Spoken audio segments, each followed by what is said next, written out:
നമസ്കാരം. മലയാളി വാർത്ത ഇൻസൈഡിലേക്ക് സ്വാഗതം. റഷ്യ യുക്രൈൻ യുദ്ധം ഇപ്പോൾ ഒരു പുതിയ ഘട്ടത്തിലേക്ക് കടന്നിരിക്കുകയാണ്. പരമ്പരാഗത ടാങ്കുകളും മിസൈലുകളും മാത്രം ആശ്രയിച്ചിരുന്ന യുദ്ധമേഖലയിൽ ഇപ്പോൾ റോബോട്ടിക് സാങ്കേതികവിദ്യയും ആർട്ടിഫിഷ്യൽ ഇന്റലിജൻസും നിർണായക പങ്കുവഹിക്കുന്നു. ഈ സാഹചര്യത്തിൽ യുക്രൈൻ യുദ്ധഭൂമിയിൽ വിന്യസിക്കുന്ന പുതിയ റോബോട്ടിക് സംവിധാനങ്ങളാണ് ലോകത്തിന്റെ ശ്രദ്ധ പിടിച്ചുപറ്റുന്നത്. മനുഷ്യശേഷിയുടെ കടുത്ത ദൗർലഭ്യവും രാജ്യാന്തര സഹായങ്ങളിലെ അനിശ്ചിതത്വവും നേരിടുന്ന യുക്രൈൻ അതിജീവനത്തിനായി സാങ്കേതിക വിദ്യയെ ഒരു വജ്രായുധമാക്കിയിരിക്കുകയാണ് ഇപ്പോൾ. അവിഡ്കായിലെയും ബഗ്മൂത്തിലെയും കടുത്ത നഗര യുദ്ധങ്ങളിൽ പങ്കെടുത്ത പരിചയസമ്പന്നരായ സൈനികർ ഇന്ന് യുദ്ധമുഖത്ത് നേരിട്ടെത്തുന്നില്ല. പകരം മൈലുകൾക്കപ്പുറമുള്ള ഭൂഗർഭ ബങ്കറുകളിലെ ഗെയിമർ കസേരകളിലിരുന്ന് ഡ്രോണുകളിൽ നിന്നുള്ള തത്സമയ ദൃശ്യങ്ങൾ നിരീക്ഷിച്ചുകൊണ്ട് റിമോട്ട് കൺട്രോളുകളിലൂടെയാണ് അവർ റഷ്യൻ സൈന്യത്തിന് മേൽ ആക്രമണം അഴിച്ചുവിടുന്നത്. യുദ്ധത്തിന്റെ തുടക്കത്തിൽ ഡ്രോണുകളായിരുന്നു ഏറ്റവും കൂടുതൽ ചർച്ചയായത്. എന്നാൽ ഇപ്പോൾ ഡ്രോണുകൾക്ക് പുറമെ മനുഷ്യരുടെ സാന്നിധ്യമില്ലാതെ പ്രവർത്തിക്കുന്ന ഭൂതല റോബോട്ടിക് വാഹനങ്ങളും യുദ്ധമുഖത്ത് സജീവമാകുകയാണ്. അപകടകരമായ മേഖലകളിലേക്ക് സൈനികരെ അയക്കാതെ തന്നെ നിരീക്ഷണം നടത്താനും ആക്രമണം നടത്താനും സാധിക്കുന്നതിനാൽ ഇവയ്ക്ക് വലിയ പ്രാധാന്യമാണ് ലഭിക്കുന്നത്. പ്രസിഡന്റ് വ്ളോഡിമിർ സെലൻസ്കിയുടെ സമീപകാല പ്രസ്താവനകൾ അനുസരിച്ച് ചരിത്രത്തിൽ ആദ്യമായി ഒരു റഷ്യൻ സൈനിക പോസ്റ്റ് പൂർണ്ണമായും റോബോട്ടുകളും ഡ്രോണുകളും മാത്രം ഉപയോഗിച്ച് യുക്രൈൻ പിടിച്ചെടുത്തു. ഈ വർഷം ജനുവരി മുതൽ മാത്രം 22,000-ലധികം ദൗത്യങ്ങളാണ് ഇത്തരം അൺമാൻഡ് മെഷീനുകൾ വഴി യുക്രൈൻ വിജയകരമായി പൂർത്തിയാക്കിയത്.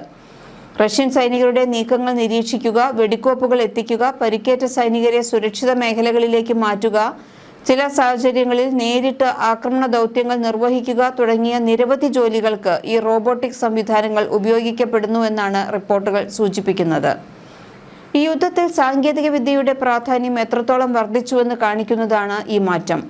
മുമ്പ് ഒരു സൈനിക വിഭാഗം നേരിട്ട് ഏറ്റുമുട്ടേണ്ടി വന്നിരുന്ന മേഖലകളിൽ ഇപ്പോൾ റിമോട്ട് കൺട്രോൾ ചെയ്ത യന്ത്രങ്ങൾ പ്രവർത്തിക്കുന്നു. ഇതിലൂടെ മനുഷ്യനാശം കുറയ്ക്കാനും അതേസമയം യുദ്ധശേഷി നിലനിർത്താനും കഴിയുമെന്ന് യുക്രൈൻ കരുതുന്നു. 4 ചക്രങ്ങളുള്ള ചെറിയ വാഹനങ്ങളിൽ വൻതോതിൽ സ്ഫോടക വസ്തുക്കൾ ഘടിപ്പിച്ചാണ് യുക്രൈൻ ഈ റോബോട്ടുകളെ ശത്രുപാളയത്തിലേക്ക് അയക്കുന്നത്. റഷ്യൻ യുദ്ധത്തടവുകാരിൽ നിന്നും ലഭിക്കുന്ന വിവരങ്ങൾ പ്രകാരം റഷ്യൻ സൈനികർ ഈ റോബോട്ടുകളെ സൈലന്റ് കില്ലർ എന്നാണ് വിളിക്കുന്നത്.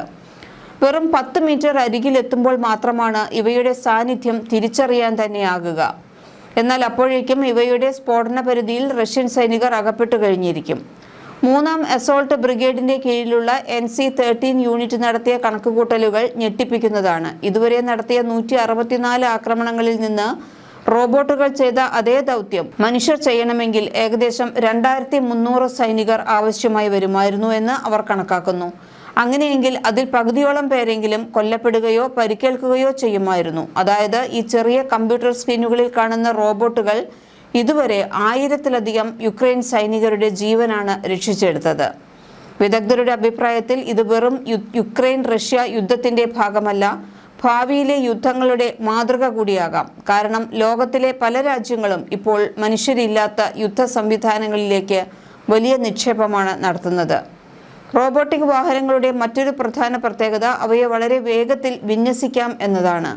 രാത്രിയിലും മോശം കാലാവസ്ഥയിലും പോലും ഇവ പ്രവർത്തിക്കാൻ കഴിയുന്നതാണ്. അതിനാൽ യുദ്ധഭൂമിയിലെ അപ്രതീക്ഷിത ആക്രമണങ്ങൾക്ക് ഇവ സഹായകമാകുന്നു.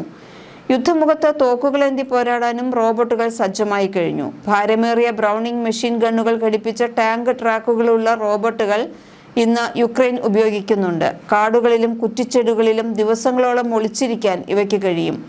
ഭക്ഷണമോ വെള്ളമോ ആവശ്യമില്ലാത്ത ഇവയ്ക്ക് 400 റൗണ്ട് വെടിവെച്ച ശേഷമേ ബേസിലേക്ക് മടങ്ങേണ്ടതുള്ളൂ. റഷ്യൻ സൈനികർക്ക് മുന്നിലേക്ക് ഈ റോബോട്ട് എത്തിയപ്പോൾ അവർ ഭയന്ന് നിലവിളിച്ചുകൊണ്ട് നിലത്തുരുളുകയായിരുന്നു എന്നാണ് സൈനികർ സാക്ഷ്യപ്പെടുത്തുന്നത്. മണിക്കൂറിൽ 10 മൈൽ വേഗത്തിൽ സഞ്ചരിച്ച് കലാഷ്നിക്കോവ് തോക്കുകൾ ഉപയോഗിക്കാൻ കഴിയുന്ന ഇതിലും വേഗമേറിയ റോബോട്ടുകൾ യുക്രൈൻ നിർമ്മിച്ചുകൊണ്ടിരിക്കുകയാണ്.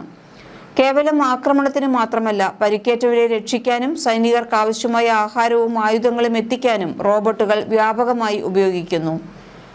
ദൃശ്യവ്ക പോലുള്ള അതിർത്തി നഗരങ്ങളിൽ റഷ്യൻ ഡ്രോണുകളുടെ നിരീക്ഷണ വലയത്തെ ഭേദിച്ച് ഒളിച്ചിരിക്കുന്ന റോബോട്ടുകളിലേക്ക് സൈനികർ സാധനങ്ങൾ എത്തിക്കുന്നു.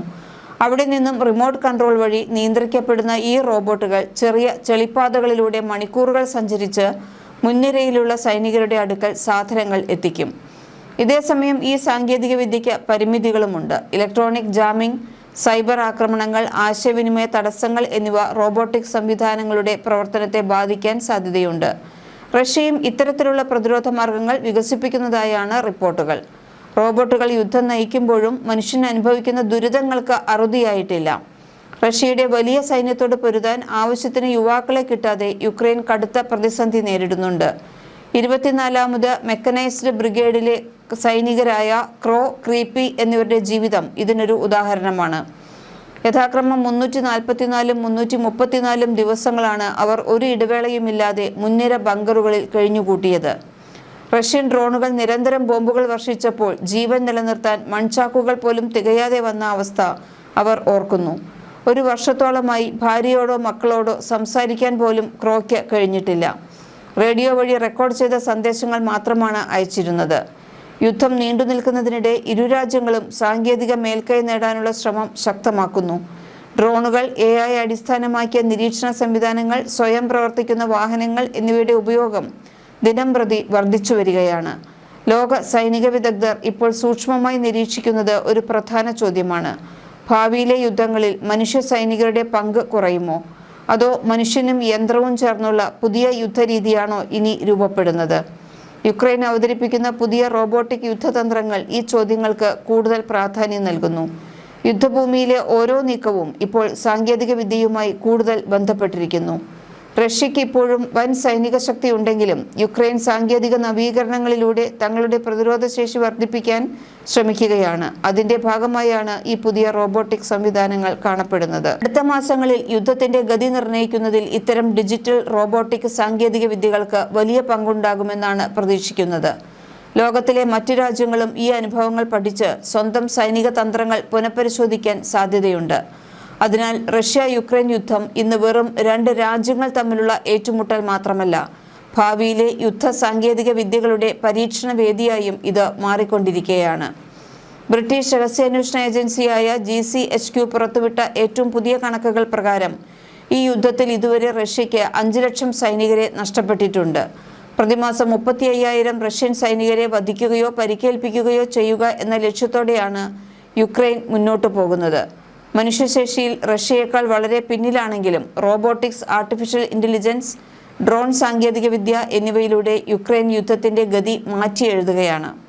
യുദ്ധചരിത്രത്തിൽ ഇതിനകം തന്നെ ഈ സാങ്കേതിക വിപ്ലവം യുക്രൈന് ഒരു താൽക്കാലിക മേധാവിത്വം നൽകിയിട്ടുണ്ട് എന്നത് തർക്കമില്ലാത്ത വസ്തുതയാണ്.